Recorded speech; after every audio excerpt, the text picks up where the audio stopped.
নমস্কার বন্ধুরা, দুলি রান্না এবং লাইফস্টাইলে সকল দর্শক বন্ধুদের অনেক অনেক ওয়েলকাম জানাই।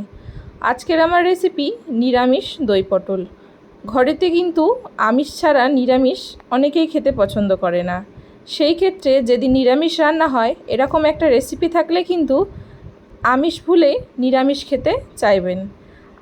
দই পটল বানানোর জন্যে এখানে আমি 500 গ্রাম পটল ছিলে দুদিক দিয়ে কেটে রেখেছি। গ্যাসের ফ্লেম অন করে কড়াটা গরম করে এতে রিফাইন অয়েল অ্যাড করে দিচ্ছি। তেল গরম হয়ে গেলে এতে 1 চিমটে হলুদ দিয়ে দিচ্ছি, যাতে তেলগুলো ছিটিয়ে গায়েতে না পড়ে। আমরা অনেক কিছুই বন্ধুরা জানি না, ইউটিউব থেকে শিখি বা মা ঠাকুমাদের কাছ থেকে বা শাশুড়ি মার কাছ থেকে আমরা শিখে থাকি। পটলগুলোকে মিডিয়াম টু লো ফ্লেমে কুক করে নেব, ভালো করে ভেজে নিতে হবে। পটল ভাজার সময় কিন্তু কোনো রকম লবণ অ্যাড করিনি, লবণ ছাড়াই ভাজতে হবে, নাহলে কিন্তু পটল থেকে জল ছাড়া শুরু হবে এবং পটলটা কিন্তু ভালোভাবে ভাজা হবে না। যতক্ষণ পটল ভাজা হচ্ছে একটি মশলা বানিয়ে নেওয়া যাক। একটি মিক্সিং জারের মধ্যে কিছু পরিমাণ চীনাবাদাম, 2টো কাঁচা লঙ্কা এবং সাদা সর্ষে এর মধ্যে দিয়ে দিচ্ছি। ঢাকনা লাগিয়ে সমস্ত উপকরণকে শুকনো একবার মিক্সি করে নেব। এখানে শুকনো উপকরণগুলোকে একবার মিক্সি করে নিয়েছি। এর কারণে করে নিচ্ছি যাতে বাটারটা কিন্তু খুব স্মুথ হয়। এতে দিয়ে দিচ্ছি কিছু পরিমাণ 4 টেবিল চামচ মতন টক দই দিয়ে এটা আরেকবার পেস্ট করে নিতে হবে ভালো করে স্মুথ করে।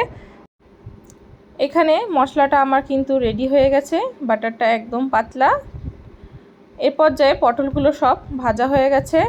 একে একে সমস্ত পটল ভাজাগুলোকে নামিয়ে নিচ্ছি। কড়ার মধ্যে যে অবশিষ্ট তেল আছে তাতে একটা লঙ্কা এবং কিছু পরিমাণ জিরে ফোড়নের জন্য দিয়ে দিচ্ছি। তেল থেকে একটা গন্ধ সুন্দর ছাড়লে তেলের মধ্যে হলুদ, লঙ্কা এবং ধনের গুঁড়ো অল্প দিয়ে দিচ্ছি এবং বাটি ধুয়ে সামান্য পরিমাণ এর মধ্যে জল দিয়ে দিচ্ছি, যাতে মশলাগুলো না পুড়ে যায়।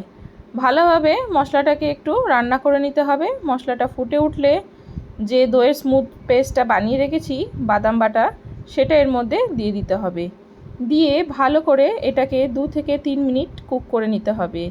যেহেতু বাদাম দেওয়া আছে, কড়ার নিচে কিন্তু বারবার ধরে যাবে, সেই জন্য এটাকে কন্টিনিউয়াসলি নাড়তে হবে। এখানে স্বাদ মতন লবণ এবং 2 চামচ চিনি দিয়ে দিচ্ছি। যেহেতু নিরামিষ রান্না একটু মিষ্টি না হলে ভালো লাগে না, তার কারণে এখানে আমি মিষ্টিটা একটু বেশি দিচ্ছি। আপনারা আপনাদের পছন্দ মতন কম বেশি করে নিতে পারেন। দিয়ে মশলাটাকে আরেকটু কষিয়ে নিচ্ছি। এখানে আমার মশলাটা কষানো হয়ে গেছে। এই পর্যায়ে আমি 1 চামচ আদা এবং কাঁচা লঙ্কা বাটা এর মধ্যে দিয়ে দিচ্ছি। দিয়ে মশলাটাকে আরও 2 থেকে 3 মিনিট, যতক্ষণ না মশলার গন্ধটা যাচ্ছে কাঁচা আদার, ততক্ষণ একটু কষিয়ে নিচ্ছি। কষানো হয়ে গেলে পটল ভাজাগুলো এর মধ্যে এই পর্যায়ে অ্যাড করে দিচ্ছি।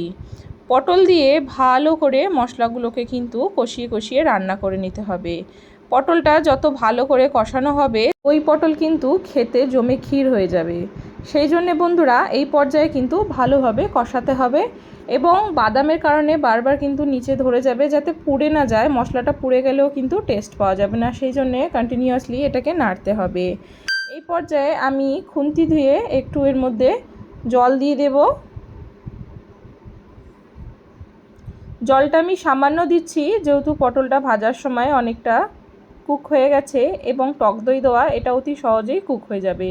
সামান্য জল দিয়ে পটল মশলা একসঙ্গে একটু ভালো করে মিক্স করে নিচ্ছি। নিয়ে এটাকে একটি বাসন ঢাকা দিয়ে 5 মিনিট এটাকে ঢাকা দিয়ে কুক করে নিতে হবে। 5 মিনিট পরে ফিরে আসছি বন্ধুরা।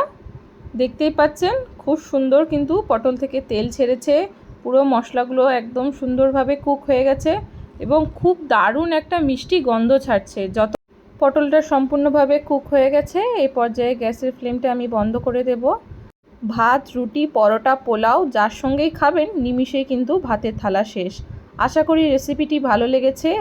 চ্যানেলটিকে সাবস্ক্রাইব করে দেবেন, লাইক, শেয়ার এবং কমেন্টে অবশ্যই জানাবেন। পরবর্তী ভিডিও পাওয়ার জন্য বেল আইকনটি প্রেস করে দেবেন। ধন্যবাদ।